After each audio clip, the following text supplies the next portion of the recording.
আল্লাহ রাব্বুল আলামিন ফেরাউনের কবল থেকে মুসা আলাইহিস সালামকে মুক্তি দিয়েছিলেন যে এই মাস সমূহে সীমালঙ্ঘন, পাপাচার ইত্যাদি থেকে বেঁচে থাকা, কোনো প্রকার জুলুম না করা নিজের উপর। এটা হচ্ছে এই মাস কেন্দ্রিক এবং কোরআনের দলিল ভিত্তিক আমল। শুধু এই মাস নয়, এই 4 মাস, যুলকাদা, যুলহিজ্জা, মুহররম, রজব। পাপাচার থেকে বেঁচে থাকা এটিও একটি আমল, এটিও একটি আমল। দ্বিতীয় কাজটি হচ্ছে সুন্নাহর দলিল ভিত্তিক, সেটি হচ্ছে আশুরার সিয়াম পালন করা। এই আশুরার সিয়ামের যে মূল ইতিহাস সেটাও আমরা জেনেছি যে আল্লাহ রাব্বুল আলামিন ফেরাউনের কবল থেকে মুসা আলাইহিস সালামকে মুক্তি দিয়েছিলেন। মুসা আলাইহিস সালাম শুকরিয়া আদায়ার্থে যে সিয়াম পালন করেছেন এবং যেদিন পালন করেছেন সেই সিয়াম এবং দিনটাকে সিয়ামে আশুরা আর ইয়াউমে আশুরা। মুসা আলাইহিস সালাম সিয়াম পালন করলেন। আমরা তো কোনো কিছু থেকে মুক্তি পেলে, নাজাত পেলে, বিজয় লাভ করলে তখন আমরা আল্লাহর শুকরিয়া আদায়ের পরিবর্তে বরং জঘন্য পাপাচারে লিপ্ত হয়ে পড়ি। যেমন আমাদের দেশের যে বিজয় দিবস পালন করা হয় প্রতি বছর, এই বিজয় দিবস পালন করতে গিয়ে আমরা চরম বাড়াবাড়ি, সারা রাত গান বাজনা চলে, চলে তো চলে, ফুল সাউন্ড দিয়ে চলে, প্রতিটি মহল্লায় মহল্লায় চলে। তখন সকলের চেতনা এতটা স্ট্রং হয়ে যায় যে অন্যের ঘুম হচ্ছে কি হচ্ছে না, অসুস্থ ব্যক্তির অসুস্থতা বাড়ছে কি বাড়ছে না, এটি দেখার সুযোগ নেই। কেউ যদি আপত্তি করে তাহলে তো তাকে চেতনা বিরোধী হিসেবে ফাঁসিতে ঝুলিয়ে দিতে পারলেই তৃপ্তি পায়। কি কথা এরকম না? কিন্তু ইসলামে বিজয়, নাজাত, মুক্তি লাভের পর আম্বিয়া কেরাম কি সুন্নাত রেখে গেছেন, মুসলিম উম্মাহ সেই সুন্নাতের অনুসরণ করবে, এটাই ছিল স্বাভাবিক। তাছাড়া কোরআনে কারীমে আল্লাহ রাব্বুল আলামিন সুনির্দিষ্টভাবে বিজয় লাভ করলে করণীয় এ বিষয়ে তো আস্ত একটি সূরা নাযিল করে দিয়েছে। ইযা জাআ নাসরুল্লাহি ওয়াল ফাth ওয়া রাআইতান নাসা ইয়াদখুলুনা ফি দীনিল্লাহি আফওয়াজা। যখন আসবে আল্লাহর সাহায্য ও বিজয়, তখন তুমি তোমার চক্ষে দেখতে পাবে ইয়াদখুলুনা ফি দীনিল্লাহি আফওয়াজা, মানুষ দলে দলে ইসলামে প্রবেশ করছে। তোমাকে আর গোপন দাওয়াতের মাধ্যমে সময় কাটাতে হবে না, নির্যাতিত হতে হবে না, বরং ইসলাম যখন বিজয়ী রূপ লাভ করবে তখন ইসলামের এই সৌন্দর্যতা দেখে আপনি তাবলীগের মতো আত্মশকিল করা লাগবে না। মানুষ নিজেই ইসলামের সৌন্দর্যে আকৃষ্ট হয়ে দলে দলে প্রবেশ করবে। এখানে একটি মৌলিক কথা বলতে হয় যে বিজয় আসে কখন, এবং বিজয়টা কি বান্দার একক চেষ্টা প্রচেষ্টার উপরে ভিত্তিশীল? এখানে একটা ভুল ভেঙে দেওয়া হয়েছে যে না, বিজয় বান্দার একক চেষ্টা প্রচেষ্টার উপর ভিত্তিশীল নয়। বান্দা চেষ্টা করবে, বান্দা চেষ্টা করতে আদিষ্ট, চেষ্টা করবে, কিন্তু এই চেষ্টাকেই বিজয়ের মূল ভিত্তি ঈমানদার এই ভিত্তি বানাবে না মূল। কারণ আগে হলো বান্দার চেষ্টা, এরপরে চেষ্টার সাথে সাথে আল্লাহর সাহায্য আল্লাহর মানসা এটা মূল হিসেবে কাজ করে। এই জন্য আরেক জায়গায় আল্লাহ বলেছেন ওয়াল্লাযীনা জাহাদু ফীনা, তারপরে বলেছেন লানাহদিয়ান্নাহুম সুবুলানা। বান্দা যখন আল্লাহর পথে চেষ্টা করে, সাধনা করে, সংগ্রাম করে, তখন আল্লাহ রাব্বুল আলামিন তাকে তার পথ দেখান। আগে পথ দেখান না আগে বান্দা চেষ্টা করতে হয়? আবার চেষ্টা করে শুধু চেষ্টাটাকেই এটা আমার অর্জন একমাত্র, এটাও ইমানদার মনে করে না। আর মনে করলে পরিপূর্ণ ইমান হয় না। আল্লাহর সাহায্য অতীব জরুরি। এই সূরার মধ্যে আল্লাহ বলেছেন ইজা জাআ, প্রথমে বলেছেন নাসরুল্লাহ, আল্লাহর সাহায্য আসবে। আল্লাহর সাহায্য আসলে বিজয় অনিবার্য, কারণ আল্লাহর সিদ্ধান্ত পরিবর্তন করা এটা পৃথিবীর কারো পক্ষেই সম্ভব নয়। আল্লাহু গালিবুন আলা আমরিহ, নাসরুল্লাহ, তারপরে ওয়াল ফাতহ। কিন্তু আমাদের সমাজে আমরা কিছু মানুষ আছি, আমরা মনে করি যে বিজয় এটা আমার চেষ্টা প্রচেষ্টার ফল শুধুই, যার কারণে এই বিজয়ের পেছনে যারা অবদান রাখে ব্যক্তি চেষ্টা হিসেবে, তাদেরকে প্রতি বছর স্মরণ করে 1 মিনিট দাঁড়িয়ে নীরবতা পালন করে, তাদের কবরে গিয়ে পুষ্প মাল্য অর্পণ করে, তাদের নামে মিনার বানায়, আরো কত কিছু করে। কিন্তু যিনি মূল বিজয় দাতা, যার সাহায্যে বিজয়টা এসছে, যার সাহায্য না হলে এই বিজয়টা আসা সম্ভব ছিলই না, তাকে বেমালুম ভুলে যায়। কথা যদি ভুল বলি, হাত তুলে লোকমা দিয়ে যে হুজুর লোক ভুল বলেছে, তাকে বেমালুম ভুলে যায়। যদি ভুলেই না যেত তাহলে সেই বিজয়কে কেন্দ্র করে বিজয় দিবস উদযাপন করতে গিয়ে নাচ গান, অশ্লীলতা, সারা রাত মাইক বাজিয়ে ঘুমন্ত মানুষদেরকে কষ্ট দেওয়া, অসুস্থ মানুষদেরকে কষ্ট দেওয়া, হসপিটালে যারা অসুস্থতায় মৃত্যু ছটফট করছে তাদেরকে কষ্ট দেওয়া, এটা কি কোনো মানুষের পক্ষে সম্ভব ছিল? আবার ভাইজান, আমার এই কথার দ্বারা আমাকে মুক্তিযুদ্ধের চেতনা বিরোধী করেন না, আমি কোরআন হাদিসের আলোকে কথাটা বলছি। কথাটা বুঝছেন? ইজা জাআ নাসরুল্লাহি ওয়াল ফাতহ, যখন বিজয় আসবে, আল্লাহর সাহায্যের পরে বিজয়, এবং বিজয় যখন আসবে তখন মানুষ দলে দলে ইসলামে প্রবেশ করবে। তখন তোমার করণীয় কি? ঢোল তবলা বাজানো, গান বাজানো? না না, আল্লাহর প্রেসক্রিপশন হচ্ছে ফাসাব্বিহ বিহামদি রাব্বিকা ওয়াস্তাগফিরহু, প্রশংসার সাথে তুমি তোমার রবের বড়ত্ব ঘোষণা করো, তাসবিহ আদায় করো, কারণ তিনিই তোমাকে বিজয় দিয়েছেন। তার সাহায্য ছাড়া কশ্চিন কালেও বিজয় অর্জন সম্ভব ছিল না। কি বলেন? এটা ইমানদারদের বিশ্বাস, এটা ইমানের সাথে সামঞ্জস্যশীল। এর বিপরীত বিশ্বাস ইমানের সাথে সাংঘর্ষিক। আর যারা নাস্তিক এবং নাস্তিক নয়, ইসলাম সম্পর্কে অজ্ঞ, মূর্খ, যথাযথ জ্ঞান রাখে না, তারা অনেক সময় তাদের মূর্খতার কারণে এর বিপরীত চিন্তা লালন করে। এটা ঠিক নয়। আল্লাহ আমাদেরকে হেদায়েত দিন। তাহলে বিজয় লাভ করলে কি করণীয়? আল্লাহর প্রেসক্রিপশন, আল্লাহর বড়ত্ব ঘোষণা করা প্রশংসার সাথে। আর কি করা? ওয়াস্তাগফিরহু, তার কি ইস্তেগফার করা তার নিকট। ইস্তেগফার এটা একটা মুস্তাকিল্লান ইবাদাত। এখানে আমাদের কিছু ভাইয়ের ভুল আছে চিন্তাগত দিক থেকে। এটা স্পষ্ট বলি, রাসূলুল্লাহ সাল্লাল্লাহু আলাইহি ওয়াসাল্লাম নবুয়তের দায়িত্ব পালনকালীন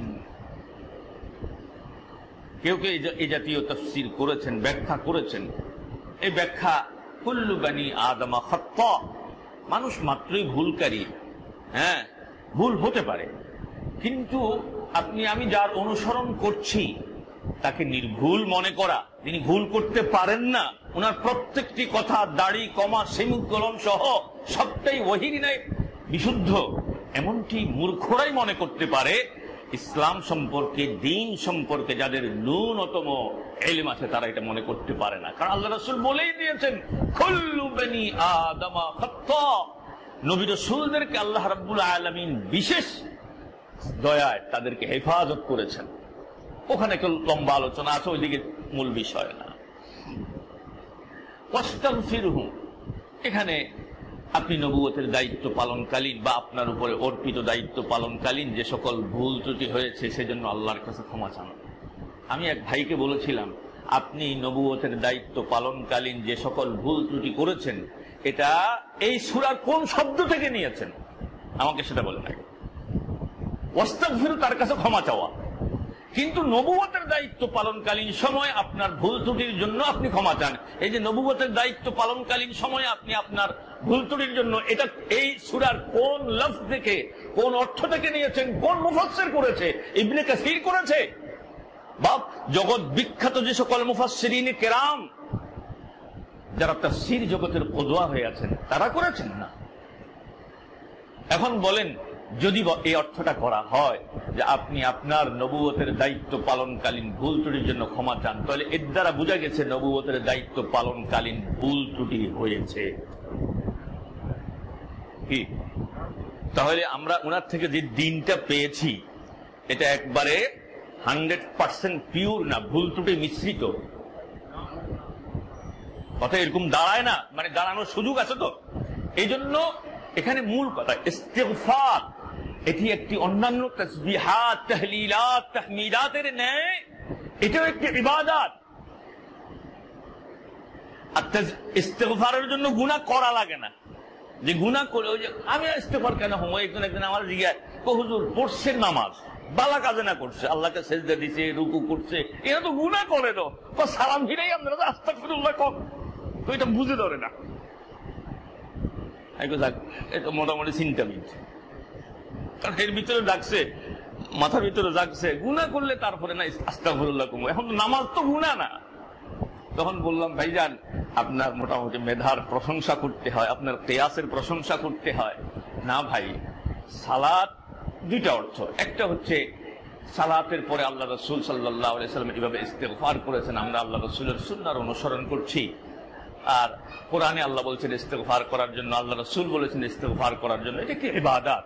আরেকটি হচ্ছে হ্যাঁ, এরপরে একটি কথা হচ্ছে যে সালাতের শুরু থেকে শেষ পর্যন্ত সবগুলো আরকান, আহকাম ইত্যাদি হয়তো আমার দ্বারা যথাযথভাবে পালিত হয়নি, হ্যাঁ যথাযথ পালিত হয়নি, কোনো ঘাটতি থেকে যেতে পারে।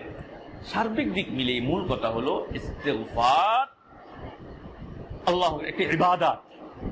এজন্য আপনি সূরা নূহের মধ্যে নূহ আলাইহিস সালামের যে দাওয়াত, ফাকুল তুস্তাগফিরু রাব্বাকুম ইন্নাহু কানা গাফফারা, আপনি গুনাহ করছেন, ইস্তিগফার করেছেন, আল্লাহ ক্ষমা করে দিয়েছেন, এতটুকু বললে হয়তো। ইউরসিলিস সামাআ আলাইকুম মিদরারা ওয়া ইউমদিদকুম বিআমওয়াল ওয়া বানিন ওয়া ইয়াজআল লাকুম জান্নাত ওয়া ইয়াজআল লাকুম আনহারা, এগুলো কেন বললেন? তার মানে ইস্তিগফার এটি একটি মুস্তাকিল্লান ইবাদত।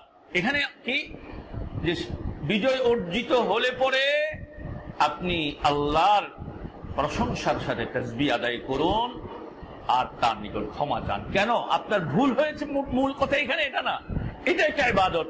ফাসাব্বিহ বিহামদি রাব্বিকা যেমন ওয়াস্তাগফিরহু তেমন। তাসবিহাত একটি ইবাদত, তাহমিদাত ইবাদত, তাহলিলাত ইবাদত। আল্লাহর প্রশংসাবাচক বাক্যগুলো আওড়ানো সুন্নাহ তরিকা অনুযায়ী, সাহাবায়ে কেরামদের আমল অনুযায়ী, ওই পদ্ধতি অনুসরণ করে, এগুলো ইবাদত। তেমনি ওয়াস্তাগফিরহু এটাও একটি ইবাদত। আচ্ছা বলুন তো দেখি, রাসূলুল্লাহ সাল্লাল্লাহু আলাইহি ওয়াসাল্লাম, আমাদের আহলুস সুন্নাহ ওয়াল জামাআর আকীদা হলো রাসূলুল্লাহ সাল্লাল্লাহু আলাইহি ওয়াসাল্লাম মাসুম ছিলেন। কি ছিলেন? মাসুম মানে কি? আপনার নাতিন জামাই কেন মাসুম মানে কি? হ্যাঁ, আল্লাহ এটা উনি নিজ থেকে মাসুম ছিলেন তা না, তাহলে কিন্তু অর্থ আরেকটা হয়ে যাবে। আল্লাহ রাব্বুল আলামিন সূরা ফাতহের মধ্যে বলেছেন, লিয়াগফির লাকাল্লাহু মা তাকদ্দামা মিন যামবিক।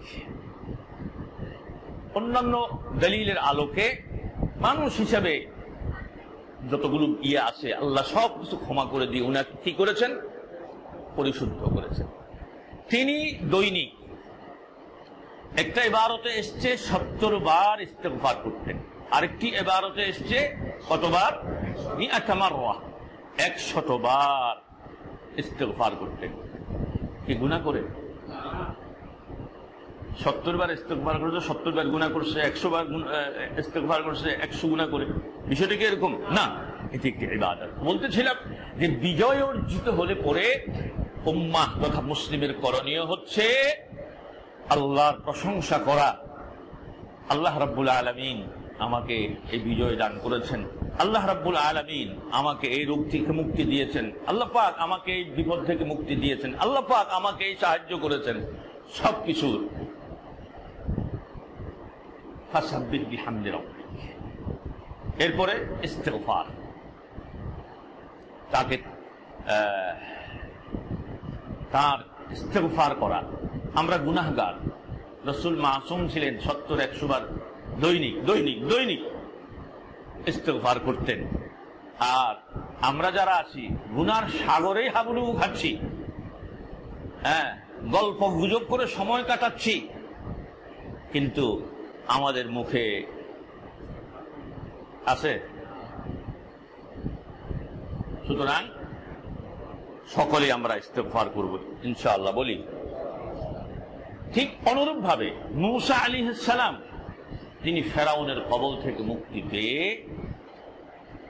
শুকরিয়া আদায়ার্থে তিনি কি করেছেন, সিয়াম পালন করেছেন। রাসূলুল্লাহ সাল্লাল্লাহু আলাইহি ওয়াসাল্লাম তিনি হিজরত করে মদিনায় যখন আসলেন, তখন দেখতে পাচ্ছেন যে ইহুদিরা ওই দিন খুব ভাব গাম্ভীর্যের সাথে সিয়াম পালন করছে। আল্লাহ রাসূল সাল্লাল্লাহু আলাইহি ওয়াসাল্লাম এই সিয়াম সম্পর্কে জিজ্ঞেস করলেন। তারা তখন বললেন যে মূসা আলাইহিস সালাম ফেরাউনের কবল থেকে মুক্তি পেয়েছেন, তিনি সিয়াম পালন করছেন।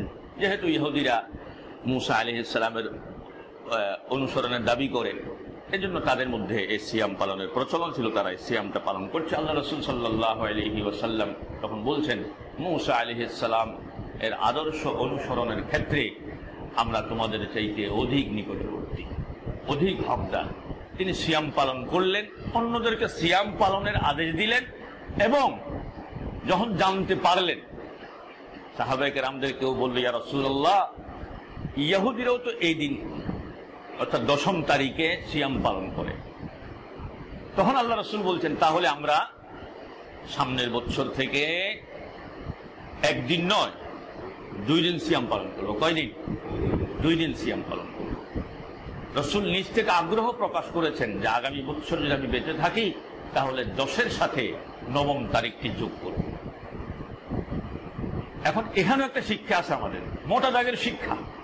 সিয়াম ইবাদত, লা মিসলা লাহ, লা আদালা লাহ, এবং সিয়ামের প্রতিদান সরাসরি আল্লাহ নিজে হাতে দেবেন, নিজে দেবেন। ইহুদিরও সিয়াম পালন করছে, ওটা ইবাদত, কিন্তু এক্ষেত্রেও ইহুদিদের অনুসরণ করা যাবে না। ইহুদিদের সাথে, ইহুদি ধর্ম দর্শনের সাথে যেন তোমার ধর্ম দর্শন মখলুত হয়ে না যায়, তুমি যেন স্বতন্ত্র জাতি হিসেবে পৃথিবীর বুকে মাথা উঁচু করে দাঁড়াতে পারো, তাদের কোন সমাসই যেন তোমার গায়ে না আসে। এই জন্য সিয়াম ঠিকই, কিন্তু তাদের বৈপরীত্য করার জন্য আরো একটি সিয়াম যোগ করে দিই। আমার কথা বুঝেন নেই? কিন্তু আমরা, ওটা তো ইবাদত। আপনার ইফতার গ্রহণের ক্ষেত্রে একই রকম হাদিস আছে। ইহুদিরা দেরি করে, বিলম্ব করে ইফতার গ্রহণ করতো তাদের বৈপরীত্যের জন্য। সূর্য ডুবার সাথে সাথে এখনো মনে হচ্ছে দিন দিন ভাব, তারপরও ইফতার করে দেবে। ওখানেও কথা আছে, ইহুদিরা দাড়িতে রাঙ্গানোর ব্যাপারে। এখন যারা রাঙ্গানা তারা আবার রাগ করে না, কোন হুজুর কোন আমি সাদা দাড়ি দেখুন আমার খোঁচাইছি নি, না, খোঁচাখোঁচির অভ্যাস আমার নাই। যেমন দাড়ির ব্যাপারে, রাঙ্গানোর ব্যাপারেও হাদিস আছে। ইহুদিরা রাঙায় না, আহলে কিতাবরা রাঙায় না, কি তারা যা হয়েছে তা মোটামুটি ঠিক আছে। আল্লাহ সাদা করছে, আর কিনলে এটার আবার মাতবরি করি লাল করতাম, অন্য রং করতাম, ঠিক আছে। তোমরা রাঙাও, তবে কালো ছাড়া বাকি রং দিয়ে, মেহেদি দিয়ে রাঙাও। এখানেও কিন্তু ইহুদিদের সাথে বৈপরীত্যের কথা আসছে, মেহেন্দির ক্ষেত্রেও, ইফতারের ক্ষেত্রে আছে। এইভাবে দেখা গেছে, কারণ আহলে কিতাব তারাও তো আল্লাহতে বিশ্বাসী ছিল, তাদের নিকট আসা, তাদের মুসা আলাইহিস সালাম, ইব্রাহিম আলাইহিস সালামের মাধ্যমে যে দ্বীন এসছে, ঈসা আলাইহিস সালামের মাধ্যমে যে দ্বীন এসছে, এটাকে তারা বিকৃত করেছে। এবং বিকৃত করতে করতে এমন পর্যায়ে চলে গেছে, আল্লাহ প্রদত্ত যে দ্বীন, এই দিন তাদের মধ্যে অবশিষ্ট আছে, বর্তমানে এটা মনে করার অবকাশ নেই। কিন্তু তারা তো আল্লাহতে বিশ্বাসী। এখানেও দেখা গেছে না, তাদের সাথে বৈপরীত্য করতে হবে।